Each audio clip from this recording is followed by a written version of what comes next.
पण शरद म्हात्रे तुमच्यावरती भ्रष्टाचाराचे आरोप करतायत आणि तुमच्यावर घणाघाती त्यांनी टीका केलेली, याकडे कसं बघता? शरददादा म्हात्रेंना मी एवढं सांगू इच्छिते, तुम्ही जे माझ्यावर भ्रष्टाचाराचे आरोप केलेत ते कोणत्या पुराव्यानिशी केलेले तुम्ही मला वेळ, ठिकाण, तारीख सांगा, त्या दिवशी मी तुम्हाला भेटायला येते किंवा मी प्रोग्राम अरेंज करते, त्या दिवशी तुम्ही या. आपण सगळं हे उघड जनतेसमोर एकदाच सोक्षमोक्ष या गोष्टीचा लावूया.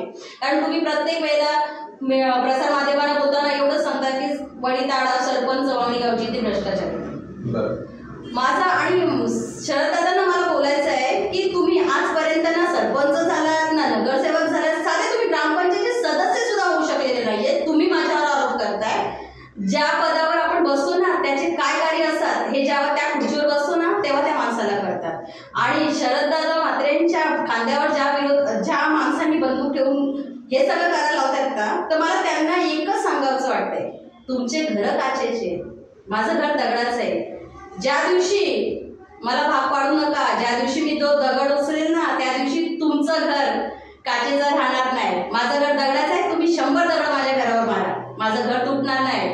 पण मी तुम्हाला सगळ्यांना आवड करते आणि एक रिक्वेस्ट करते, तुम्ही बस झालं, मी खूप सहन केलं, याच्यापुढे सहन करणार नाही.